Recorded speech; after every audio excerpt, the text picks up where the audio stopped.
அனைவருக்கும் என்னுடைய பணிவான வணக்கங்கள். வெண்ணிலா மேடம் அவர்கள் ஒரு கேள்வி கேட்டிருக்காங்க. ஒருவருக்கு தசை நாலாம் பாவ தசை 4-10 பாவங்களை தொடர்பு கொண்டு தசை நடக்கின்றது. அவர் நிலையாக தொழில் செய்கிறார். அடுத்த தசை 20 வருடம். மூல பாவத்தில் இரட்டைப்படை.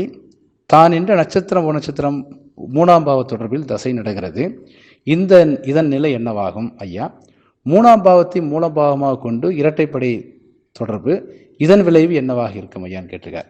முதல்ல 4வது பாவம் 4-10 தொடர்பு கொண்டு ஒரு தசை நடக்குது. அவர் நிலையா தொழில் செஞ்சுட்டே வரார்.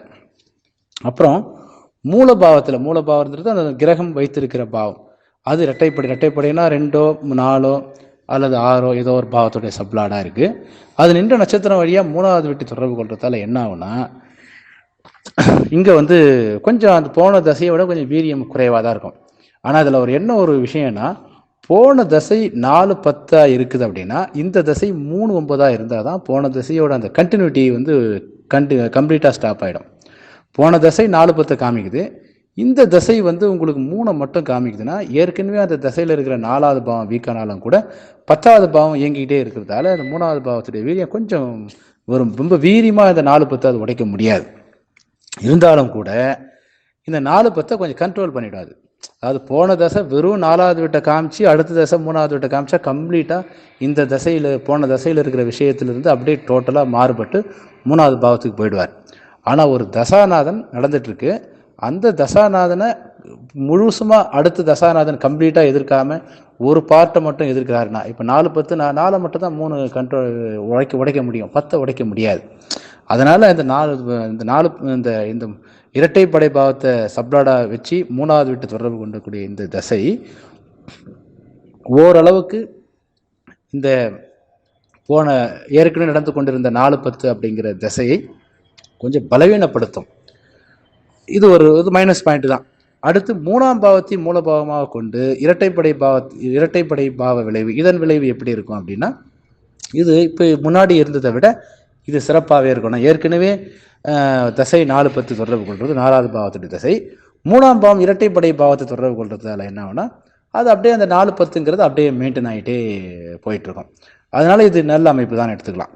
அதாவது பொதுவாகவே ஒரு தசை என்பது நம்ம 3ங்கிறது பொதுவாக யாருக்கு நல்லா இருக்குன்னா, அந்த சாஃப்ட்வேர் லைனு, கம்ப்யூட்டர் இந்த மாதிரி மென்மையாக வேலை செய்கிறவங்க, ஆர்டிஸ்ட்டு, இவங்களுக்கெல்லாம் 3வது பாவம் பிரமாதமாக இருக்கும். ஆக்சுவலாக அதாவது 100 பேர் எடுத்திங்கன்னா அதில் கிட்டத்தட்ட 30 பேருக்கு இந்த 3வது பாவம் நல்லாயிருக்கும். பொதுவாகவே ஜென்ரலாக 70 பேருக்கு 4-10 பாவம் தான் பெரும்பாலும் நல்லாயிருக்கும். ஏன்னா உலகத்தில் இருக்கிற தொழில்களில் 70% புறம் சார்ந்த 70லேருந்து 75% புறம் சார்ந்த தொழிலாகவும் 25% அகம் சார்ந்த தொழிலாகவும் தான் இருக்குது.